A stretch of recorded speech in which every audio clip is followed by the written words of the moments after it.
She was just the black waitress, until she walked in like a queen and silenced the entire room. Before the story begins, tell me in the comments, where are you watching from? I love knowing how far our stories are reaching. And if you enjoy love stories full of emotion, overcoming obstacles and plot twists, take a moment to subscribe to the channel. It really helps our work grow and allows more people to discover stories that touch the heart. Let's go on this journey together. The main hall of the Lancaster Business Club shone like a magazine set. Crystal chandeliers lit the room with a golden glow, reflected on walls covered with oak panels and Venetian mirrors. The round tables were flawless, crystal glasses lined up, napkins folded like sculptures, and a gourmet menu printed on pearlescent paper. At the center of each table, white floral arrangements imported directly from the Netherlands subtly perfumed the air. Among the waiters and waitresses moving discreetly in their crisp black uniforms was Aaliyah Brown.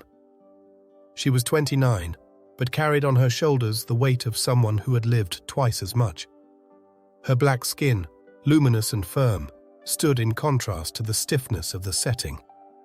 Her hair, perfectly straightened, was tied in a low, elegant bun, and her makeup was soft, just enough to highlight her deep brown eyes that held more stories than she'd ever admit. She moved with grace, but caution, like someone who knew any mistake would be fatal, not for the job, but for the respect she was never given. As she collected empty glasses and served water without being noticed, she listened to the conversations at the tables, with ears trained to filter out the venom with a serene smile. A man laughed loudly and commented to the one next to him, "These inclusion initiatives soon will be the ones serving food and them giving orders." The other replied, "At least today's waitress is pretty. If she's interviewed on camera, she'll look good." Stifled laughter. Aaliyah kept her professional smile, but her fingers trembled as she held the water pitcher. She didn't respond. She never did. She learned early on that silence could sometimes be more dangerous than shouting, and far more powerful when used well. She moved among the tables like a shadow, and yet she saw everything. That's when she saw him. At the back of the room, leaning against the marble railing, stood William Lancaster Jr., the founder's son. Tall, fair-skinned and sun-kissed, dark blonde hair precisely cut, a tailored suit fitted to the body of someone born into wealth. But there was something in his eyes, greyish-green eyes that seemed blind to everything happening around, that intrigued her. He didn't smile, didn't join in conversations, didn't applaud the speeches echoing through the hall. She saw him look at the stage, but without interest.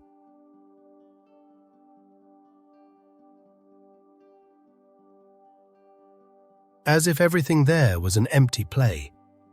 When she passed nearby with a tray of appetizers, their eyes met. For a second. Just one. "Are you okay?" he asked, in a barely audible tone, as he picked up a glass. She didn't answer, just nodded slightly, surprised by the question. No one ever asked her that there, and certainly not with sincerity in their eyes. Aaliyah walked away feeling a slight tightness in her chest. Something about that man, so different from everything around, would stay with her for days. She kept moving, serving champagne with the same firm posture, but something inside her had changed. For the first time in a long time, someone from the top had seen her. Not as a worker, not as a symbol, but as a woman, and she wouldn't forget that. Aaliyah could still feel his gaze on her neck as she walked away, balancing the tray with precision. She tried to ignore it, to focus on her steps, the glasses, the familiar faces of the Texan elite who treated her like an invisible ornament. But something inside her had stirred. She knew when a man looked with intent, and she knew when it was different. And William Lancaster Jr.'s gaze was not ordinary. Minutes later, she returned to his table, this time to serve wine. The glass was nearly empty, resting on the table beside the untouched plate. She approached cautiously, hands steady, serene face. the black uniform dress falling soberly over her slim figure. But as she tried to pour the wine, hurrying to avoid eye contact, the bottle subtly slipped in her palm, and a thread of wine splashed onto the white tablecloth beside Will's plate. Silence fell immediately. Aaliyah froze. She looked at the stain on the imported linen, as if she had committed a crime. Her eyes slowly rose, already expecting the scolding, the look of disgust, the offensive whisper, the possible complaint to management. But none of that came. William just watched her, seated with his hands clasped in front of him, grey-green eyes fixed on her with an expression that mixed curiosity and respect. "It's okay," he said calmly. "It was just a drop." Aaliyah frowned slightly, surprised. "I can replace the tablecloth," she murmured, almost reflexively. "No need," he replied. "Seriously, they've cleaned up much dirtier things for me." The phrase was odd, almost ironic, but his tone wasn't superior. It was human, as if he himself carried stains no one could see. She nodded, still unsure if it was a provocation or a disguised cry for help. As she turned to leave, she heard his voice again, low but firm. "What's your name?" She stopped. It wasn't common for someone from that world to ask that, and when they did, it was always with ulterior motives. "Aaliyah," she answered, without looking at him. "Beautiful," he said. Just that. She then walked away, heart racing. Deep down, she knew she shouldn't let it affect her. She had seen curious glances before, heard compliments with hidden agendas, and she knew well the stories of other girls like her, who were seduced by attention and then discarded with the same silence with which they had arrived. Yet still, that man had seen her. And truly seeing someone can be more dangerous than touching.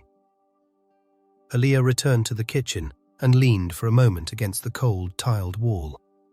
She took a deep breath, trying to regain control of herself. "He just asked your name," she told herself quietly. Nothing more.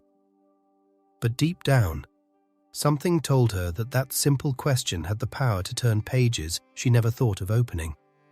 And on the other side of the hall, William was still looking in the direction she had gone.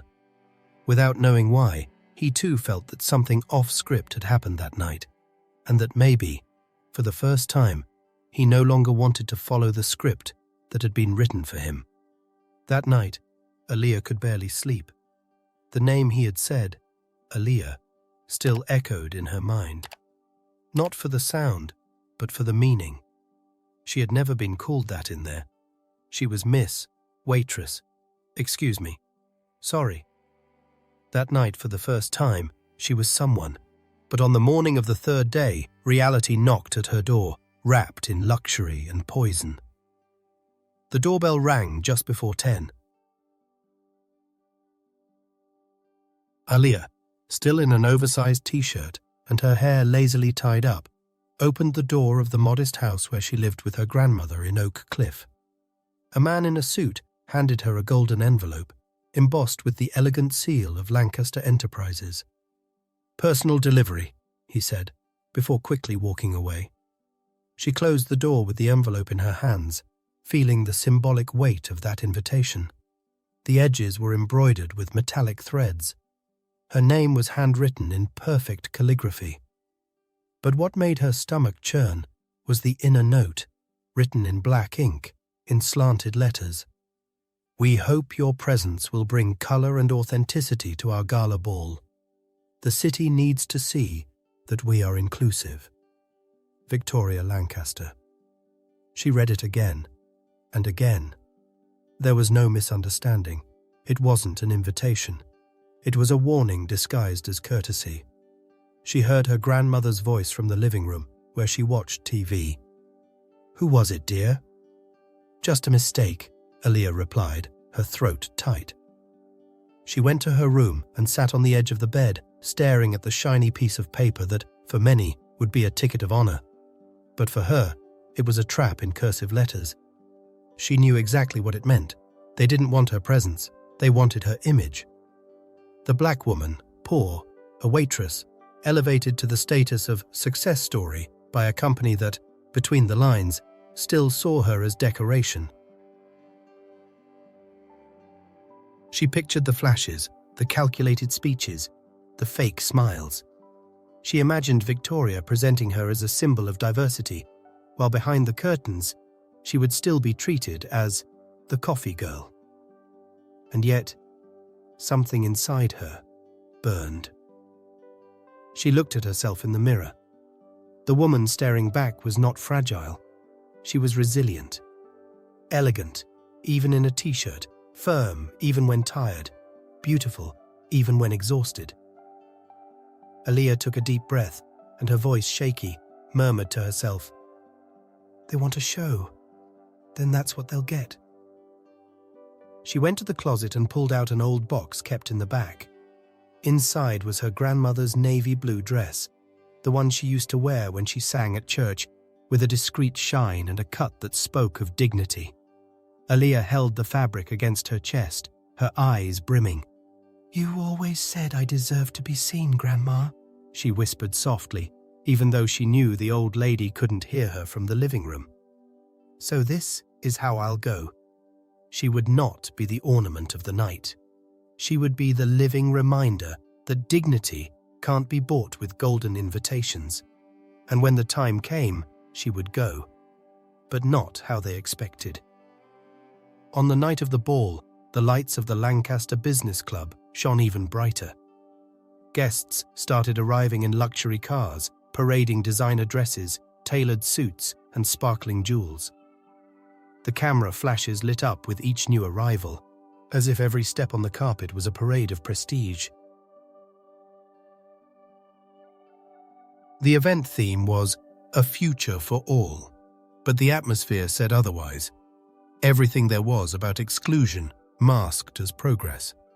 Outside, Aaliyah sat inside a simple car, rented for a few hours with the little she had managed to save.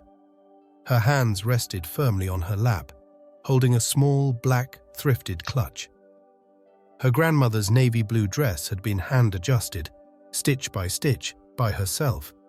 It had a classic, discreet cut, but enough elegance to look custom-made. The fabric moved gently over her body, highlighting her upright posture and quiet dignity. Her hair was perfectly straightened, styled back into a low bun with a subtle shine. Light makeup emphasized her brown eyes, now steady and intense. She took one last deep breath before stepping out. No one was there to open the door for her, no security guards waiting. Yet she entered like a queen. The first sounds of her steps were heard before her image was even noticed. Her simple black shoes echoed against the polished marble like an announcement. She had arrived. As she crossed the ballroom doors, the effect was immediate. The murmurs started discreetly, but spread like wildfire. "Is that her?" whispered a blonde woman, quickly turning her face. "She actually dared to come. Look at the dress. Looks old. But she looks stunning." Some laughed.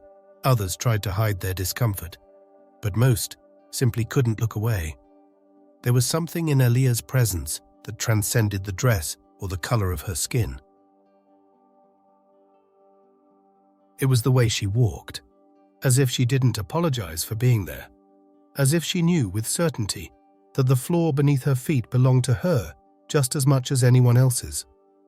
The background music was playing instrumental jazz, but it seemed to fade away.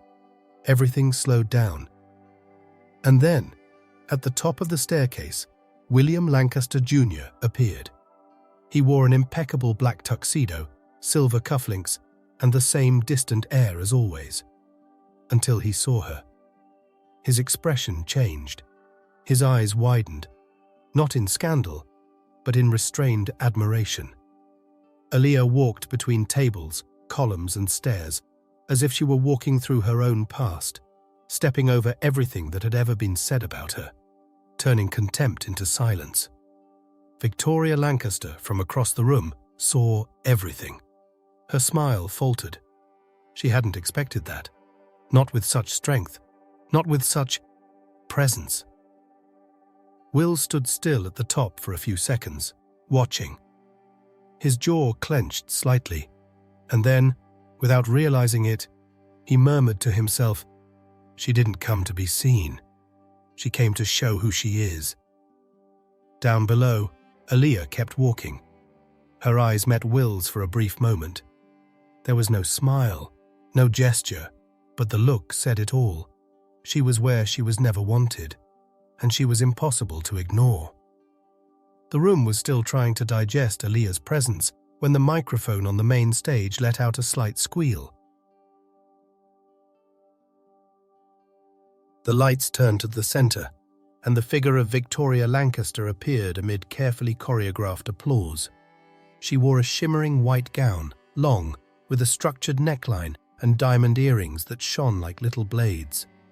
The smile on her face was polished, but her eyes revealed tension. She approached the podium with the same elegance she displayed in every Lancaster Enterprises commercial.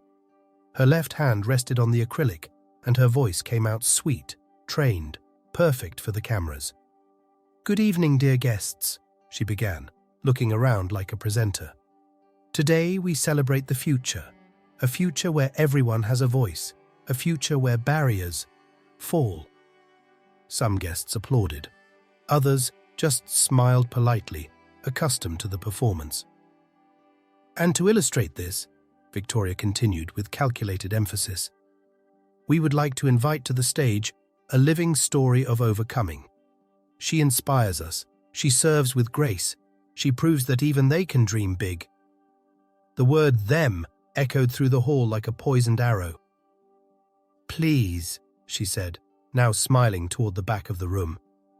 "Let's welcome with applause our very own waitress, Aaliyah Brown." A muffled laugh rippled through part of the audience. Others exchanged uncomfortable glances. Some clapped out of reflex. But no one stood up. Aaliyah, standing beside one of the columns, heard everything in silence. Her chest tightened, but her face remained steady. She looked up at Will on the staircase. He stared back, his fists discreetly clenched, his jaw tight. But he didn't move. So she walked. She passed between tables, lights, and eyes that now didn't know whether it was admiration or pity they felt. With every step, she remembered every ignored shift, every forced smile, every time she was called girl, even though she was nearly 30. She climbed the steps to the stage with the same dignity she'd carried in her eyes since she entered. And when Victoria tried to embrace her in front of the flashes, Aaliyah subtly stepped aside. She took the microphone firmly. Silence. She looked at the crowded hall, then at the cameras, took a deep breath. "Thank you for the opportunity to speak," she began, her voice firm but soft. "But just one correction." She paused briefly. She could hear even the sound of a glass being placed on a table. The tension was that thick. "I am not a symbol. I'm not a trophy. And I am definitely not one of them. I am Aaliyah. And I'm here on merit, not by favor." The silence was now heavy, sharp. The cameras kept rolling. Victoria forced a smile, but she had already lost control of the situation. Aaliyah elegantly returned the microphone to the stand. Her eyes scanned every face in the room and finally landed on Will. He was looking at her with intensity, but this time there was pride in his eyes. Aaliyah stepped down from the stage the same way she had gone up, with her head held high. And without another word, she went straight to the side exit of the hall. Outside, the night air felt lighter, and inside, the Lancaster family's image of an inclusive company had just cracked on national television. Even as the glass doors closed behind Aaliyah, an uncomfortable silence hung over the hall. No one knew exactly what to do. The artificial brilliance of the lights now seemed excessive, almost cruel. Victoria stood frozen at the center of the stage, trying to regain control of her expression. Her smile was fractured at the edges, and her eyes, once vibrant, trembled behind flawless makeup. That's when William Lancaster Jr. moved. He descended the staircase with firm steps, his face tense, his hands clenched at his sides. His tuxedo was perfect, but he no longer seemed to care about appearances. People stepped aside, unsure of what he was about to do. As he approached the stage, no one had time to stop him. He climbed up, without permission, without rehearsal, without a mask. He grabbed the microphone still on the stand, ignoring his sister's alarmed stare. "Good evening," he said, his voice dry but clear. "Sorry for the interruption. I know this isn't on the program." The room fell completely silent. Victoria whispered something, trying to approach, but Will raised his hand in a subtle gesture that stopped her. "We just witnessed a woman being paraded like a trophy, under the excuse of inclusion," he continued, his eyes sweeping over the audience. "But she's not the one out of place. We are." The shock was immediate. Murmurs filled the room. Cell phones started to rise. Someone at the shareholders' table whispered nervously, "He's lost it." Will took a deep breath, his jaw set, his gaze steady. "We're the ones pretending to be progressive. We create events like this to seem fair while keeping the system exactly the same. We trade true action for pretty words. We laugh arrogantly and call it charity." Victoria tried to mask her desperation. Her eyes now discreetly searched for the press advisor at the back of the room, but Will didn't stop. Tonight, a woman was used as a symbol, but she never asked for that. She came here with dignity, and we applauded as if we were being generous, but generosity on stage is a lie. It's vanity. He looked directly at his sister, and that lie needs to end. More cell phones were lifted. The moment had turned into a live digital scandal. The speech was being broadcast beyond the golden walls of the hall. Outside, Aaliyah hadn't left yet. Standing on the sidewalk, she listened through the closed glass. Her expression was one of astonishment, but not relief. Part of her doubted it was real. Part of her knew the price Will would pay for this. Back on stage, Will calmly returned the microphone. He descended the steps under a heavy silence and returned to the staircase he had come down from minutes before. Victoria remained standing on the stage, frozen. For the first time, speechless, powerless, without a response. And in that moment, an invisible crack split through the foundations of the Lancaster family and the perfect image they had built for years. The press didn't take long to react. By the next morning, the video of Will's speech was on every news site, spreading across social media like wildfire. Headlines were split between praise and scandal. Heir exposes his own family's hypocrisy at billion-dollar event. Waitress silences Dallas elite. Victoria Lancaster loses control live. But Aaliyah didn't want to see any of it. She was exhausted from the exposure. She spent the following days in silence, alternating between caring for her grandmother and running errands at the neighborhood market, where she could just be another woman trying to survive. It was on the afternoon of the third day that he showed up. The cafe was small, hidden on a quiet street in Oak Cliff. Brick-colored walls, the smell of freshly ground coffee, wooden tables worn by time. Aaliyah sat in the farthest corner, wearing dark jeans, a simple sweater, and her hair tied up practically. She was focused on an old notebook, scribbling ideas for a project she'd never had the courage to start.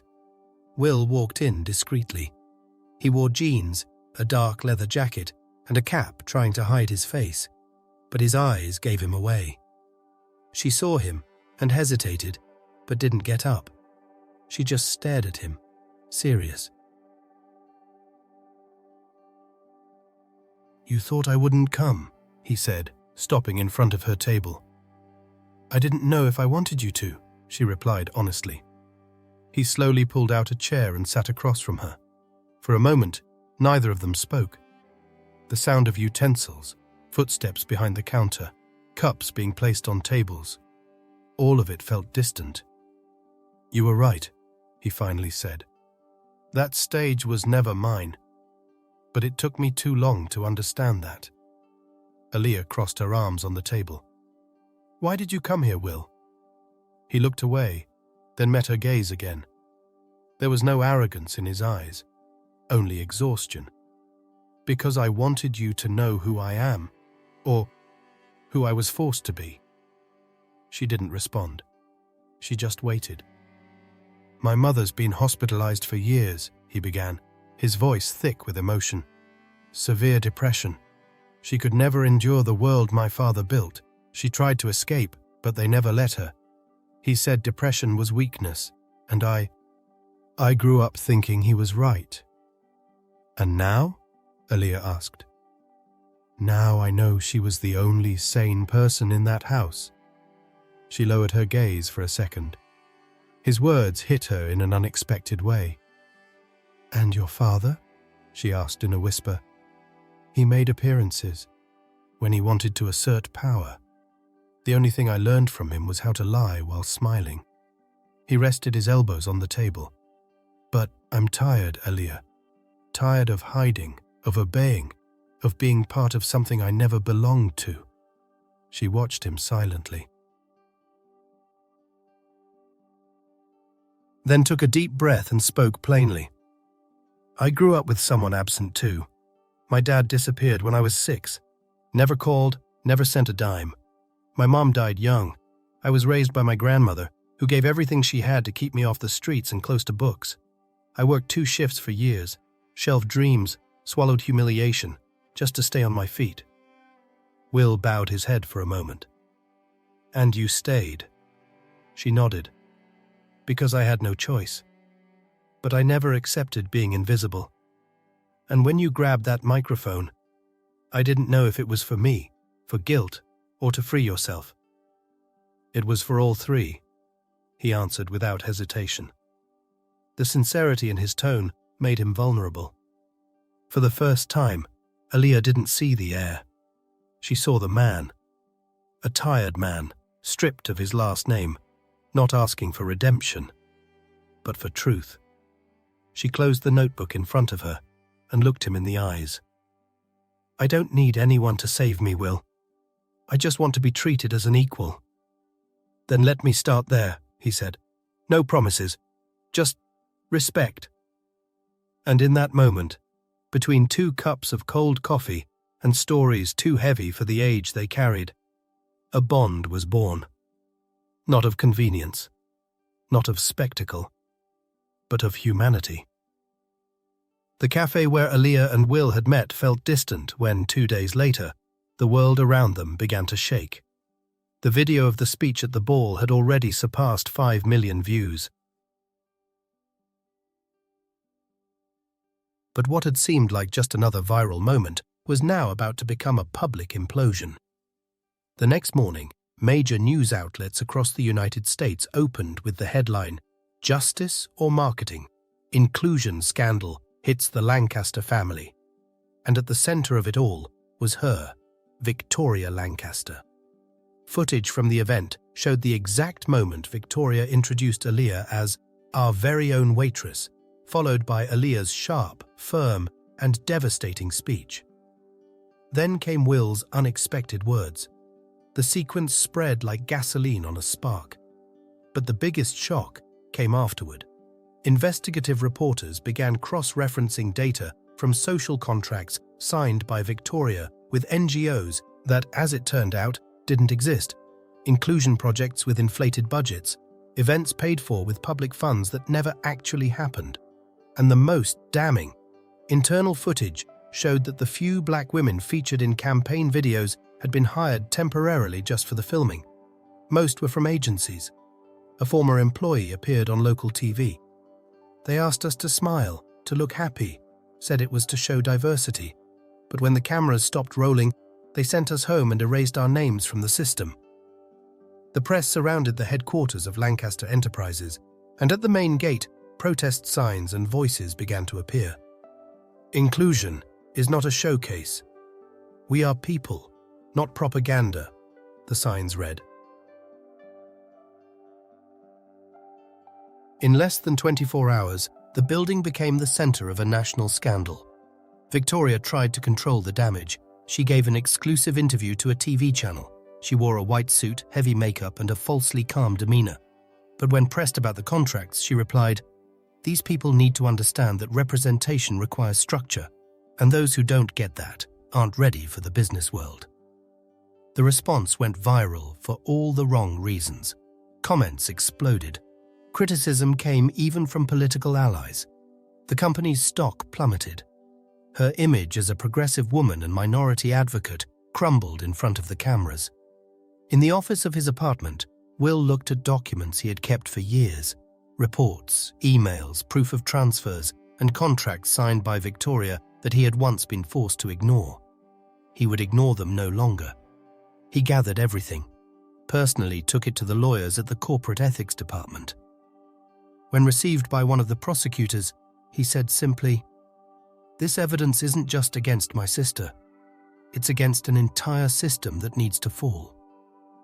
Within 48 hours, Victoria Lancaster's empire began to collapse. Removed from the company, sued for fraud, misuse of public funds, and ideological falsehood, her image was dragged through the media with the same force that had once praised her. Her sponsors abandoned her. Her political alliances vanished. And her name, once synonymous with influence, became synonymous with deceit. Across the city, Aaliyah watched the reports from her living room, her grandmother sitting beside her.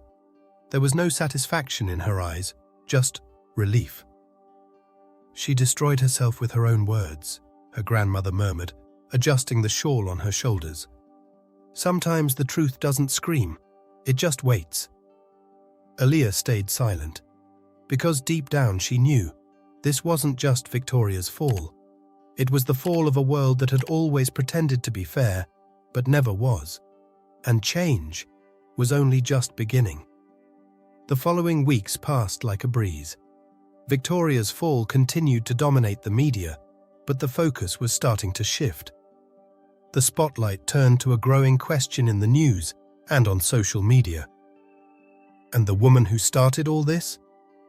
Aaliyah refused interviews, declined invitations to pose as a symbol. She went back to work, far from the gala halls. She helped her grandmother at home, read her old notebooks, and slowly found the silence needed to listen to herself again. It was on a cloudy afternoon that Will sought her out again. She was in a small community library in the neighborhood, helping organize donations for young black women preparing for job interviews. When she saw him at the door, wearing dark jeans and a blue cotton shirt, no security, no luxury cars, she wasn't surprised. She just stared and waited. "I didn't come with promises," he said with a restrained smile. "No hidden cameras either." "Then come in," she replied, nodding toward the back hall.